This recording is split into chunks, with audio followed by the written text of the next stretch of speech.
Welcome back to the Toybox, where childhood memories meet the legends who made them.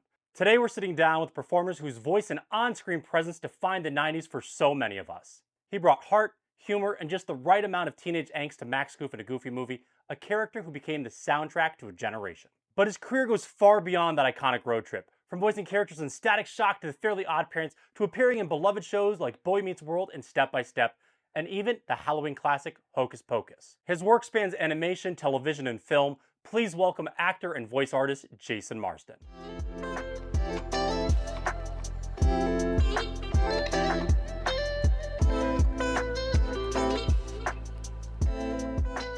Welcome back to the Toy Box, where childhood memories meet the legends who made them. Today we're joined by Jason Marsden, the iconic voice of some of your favorite childhood characters.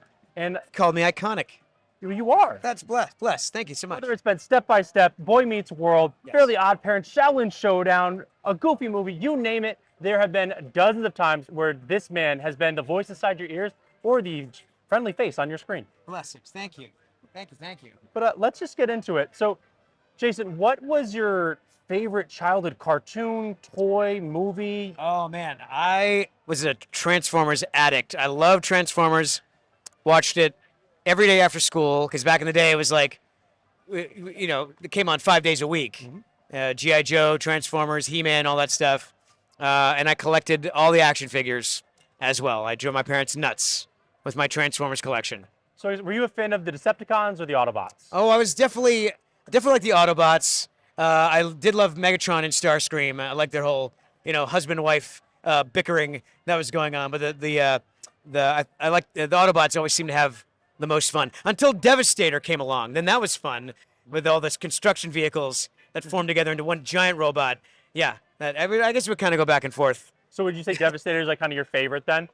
Oh, I think Optimus Prime is my favorite. Really? Yeah. So would you then say that Frank Welker and Peter Cullen are huge influences that you do now? 1,000%. I remember, I would read the credits, and Frank Welker is a name that I would see often, especially like Raiders of the Lost Ark, Gremlins, a lot of content that I watched growing up, the real Ghostbusters, Scooby-Doo. I mean, come on. And it's definitely a name I paid attention to. Proud to say I got to work with Frank a ton, and we are friendly, and definitely a big influence on me. He's so versatile, so wonderful. I guess with influences like Frank Welker and Yes. Peter Cullen, did you ever expect your characters like Chester McBadbat, Chase Young, Max Goof to be as influential and impactful as they are now today? I mean, I if you say they're impactful, I'll take your word for it. I'm not aware of all that. If that's the case, I'm flattered. It's wonderful that people would think of me on the level of like Frank and Peter, who are completely, to me, on a different echelon, different planet, as far as talent wise. But I appreciate that. I mean, I remember watching you from everywhere from Boy Meets World to Step Sure. by Step. Yeah. And it's funny because I don't think I ever connected the dots that from your role on Boy Meets World to doing Max Goof, that it was the same voice. And it wasn't until doing a rewatch through like a couple years ago, maybe more a decade ago. Yeah. I'm like, oh my gosh, it's the same person. Yeah. And it was just very Same guy. cool. Yeah. I think my voice has always been sounding youthful. I think that was my niche back in the day. And voicing Max was easy. I was 18 when I recorded it. Just gave him a little bit of a voice crack because supposed to be 14, probably going through puberty still. So yeah, that's where it came from. So do you remember the first role that you landed? Yes, I did. You could watch this on YouTube. It was a commercial for McDonald's Happy Meal, the McPumpkin Happy Meal. Really? It's a Halloween McPumpkins, and I played 3 roles. I played a gold prospector, a bunny, and a vampire, peddling the different McPumpkin Happy Meals. Yeah. Note to future me, find that commercial and splice it Put in in. your McDonald's Halloween pumpkins. Booty and McBoo, matey. Carrot and McGoblin. Gold and McPumpkin, partner. Now you can collect one of 3 different pumpkins with the purchase of every McDonald's Halloween Pumpkin Happy Meal. What you put in them is up to you. Were there ever auditions that they didn't happen the almost roles per se? Oh, so many. Oh my gosh, yeah. It seems like every time there's a new Spider-Man cartoon, I get this close. This close. Yeah, I mean, like 90% of what actors do is deal with rejection. It happens on a nearly daily basis, and you have to process that, realize, oh, it's not me. It's probably because I, didn't have a funny enough haircut, or wasn't tall enough, or they want to go, with a different ethnicity or different age. Yeah, my world is filled with this closes for sure. So then I guess looking back at like your pantheon of characters or characters that you've auditioned for that never happened, is there someone that you would either love to bring back or like this is the character that I want to bring to life? Oh man, I did an episode of Deep Space Nine as a Ferengi, and I tell everyone it was like the best 13-hour days of my life because it was so much fun. Because I love, like, it's part of being an actor when you get to really like, put on a costume and wear makeup and deal with that in a character kind of way. It's so much fun, such a blast. I was hoping they'd bring me back for more episodes, but I would totally do that again. That'd be a good time. Having done both live action and voice acting, Yes. we all know that just because it's voice acting, it's acting behind the mic. Yeah. Do you have a preference for which style you prefer?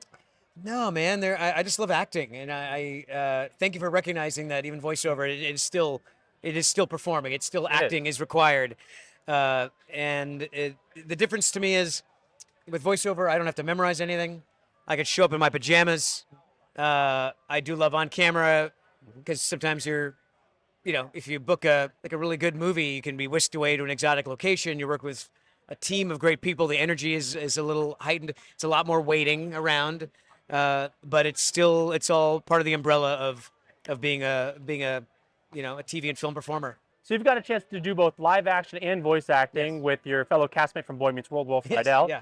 Would you say that your on-air chemistry translated to the voice acting that happened on Kim Possible? Oh, definitely. I think they hired me to play Felix in Kim Possible because they knew that he and I were tight. I noticed a lot of people would do that with shows. If he had a friend that came on, they would cast me because we had that automatic dynamic going on. Yeah. And then do you ever keep any mementos of your times within the sound booth or times on set? Yes, I have. Man, I'd worked on this show called Erie, Indiana, and I have some props from that show. I had some things when I worked on Full House. Kimmy Gibbler gives me her phone number on a card, and I'd save that, and I got rid of her. I don't know why. I lost it in a move.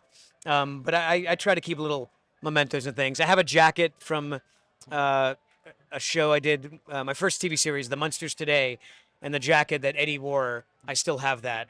It's a nice jacket. It's all leather, bunch of studs on it. It's pretty cool. Yeah. Doesn't fit me anymore. So I guess if we were to look into your nostalgia room or your collection, what's something that you have in there that people would not expect? Oh, I have an actual Haunted Mansion painting, one of the stretch portraits. I have one of those in my house that I got at an auction. Has there been any interaction with a fan or just a guest attendee that has really stood out to you over the years? Man, there's a few, especially with the Goofy movie fans, and I'd say Spirited Away fans as well. How much those films have impacted people personally, emotionally. Especially Goofy movie, you get a lot of people who are like, I had a tumultuous relationship with my parent, but we bonded over this movie.